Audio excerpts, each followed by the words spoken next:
My name is Manny Sousa, and my full name is Manuel Benavides Sousa, Jr. My father was from the Azores Islands and very Portuguese. And my age is 91. I was born November 1932 in Portland, Maine. And my address now is in the sunny South, like a lot of the, I'm a snowbird, I guess. They distinguish Yankees from damn Yankees down here by saying the ones that come down for the winter are Yankees. The ones that come down stay are damn Yankees. So I'm one of those damn Yankees. When I started writing Passing Through, I hadn't planned on going back to day one. I was born November 29th, 1932. Then I came down here and got into writing Passing Through. It took me 12 years to do that.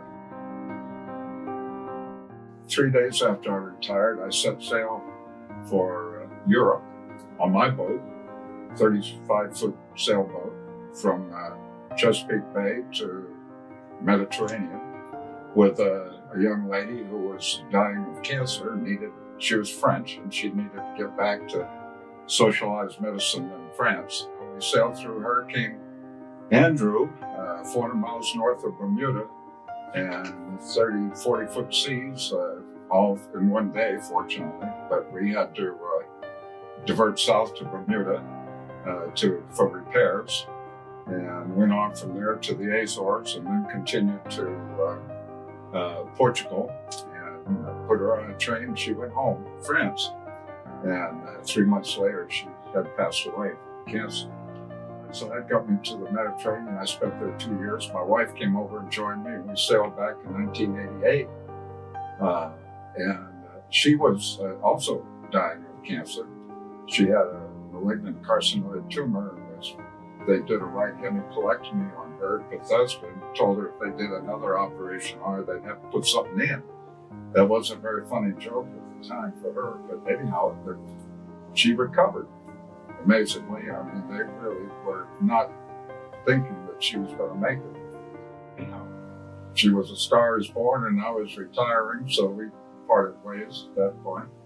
I've been in Florida since I retired in 1954, so at almost that long. I did graduate school for a master's degree, and I got through by the skin of my teeth, getting out of there. What a tough year that was. I was screened for command, promoted to commander, and that meant I was going to make a cruise in 1970 as executive officer of the squadron, then replaced the CO as commanding officer of the squadron, and that was the end of Navy flying. That's as far as it could go, and that's the epitome for an aviator, a carrier pilot, to be a squadron CO in combat. I mean, that's it. That's all I ever wanted to do. I had no wish to drive ships or be an admiral or anything else. I was ready to get out of the Navy after that. 20 years is all I ever figured on, just the flying part of it. And I was very fortunate to have 17 years of it. I just had a couple of years to go, so I asked for the Naval Academy, and they gave it to me. And I was the chairman of the Management Science Department with 17 professors. I was a volunteer sailing coach, and then I made captain, unbelievably. I had 4 years at the Naval Academy. I was assistant academic dean and sailing coach for the Bermuda race. It was a big Bermuda race, and all of that. Wonderful time there. I got assignment to Northwestern University, professor of naval science.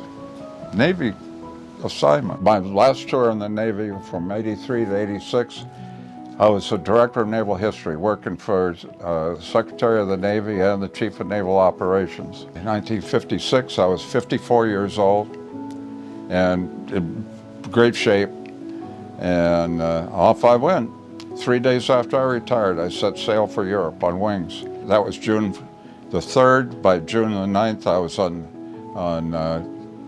close to sinking in hurricane, but it was the first hurricane of the season, 9th of June. That's really early for a hurricane. The daily forecast in Bermuda was 40-mile-an-hour winds, and they had 117. By the time the seas got to us, 400 miles north, the seas were over 40 feet high. That was my Navy career.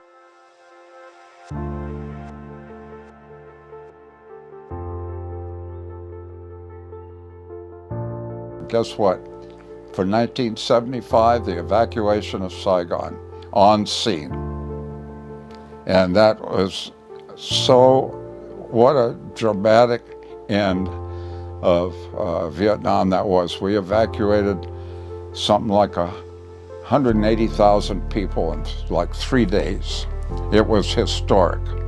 I mean, if the details of that were historically reported, it would be one of the grandest episodes of Navy history.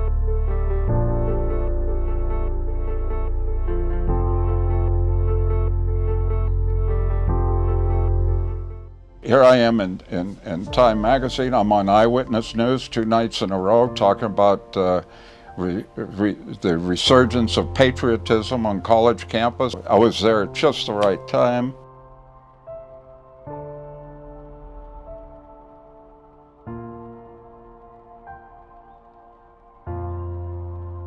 I'll tell you just one other little short story. I was sitting like this in the ready room at the airport one day, and there was a retired professor from FSU. He had the hangar next to mine at the airport. And it was just he and I, and there was another guy sitting over here. When he was a kid, there was a gasoline tank from a gas station that was had been pulled out of the ground, was sitting there, and it had the hatch open on it. And he had a cap gun. And he went over and stuck his head in and fired his cap gun inside of this gasoline tank that was open and was supposedly aired out, and it exploded. He survived that, but he started seeing spirits. He looked at me and he said, "Can you see the woman standing next to you on your right? She's got your left hand on your right shoulder, and she's pointing up." I said, "No, I can't see her, but I know who she is. What's she doing?" He said, "Well, she's miming the word mom and pointing up." And I couldn't figure out what that was.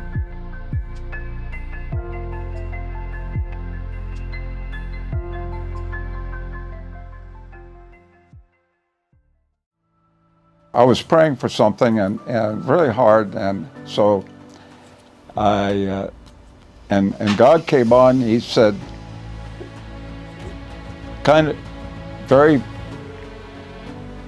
straight, he just said, "I've given you everything you need for my purpose." And I've often wondered why I'm still here. There were so many times I was so close to, death. And so that statement by God, just that, within the past year, I felt like I was a scribe. Jean was right on my shoulder. She was just with me throughout my life. I mean, before and after her death. My life is no explanation for why I was so blessed. This is God's expectation from us, that we're not perfect. We're not perfect people. Nobody is. We're chosen for a purpose, and that Jesus can send whoever he wants to be the Holy Spirit in our lives.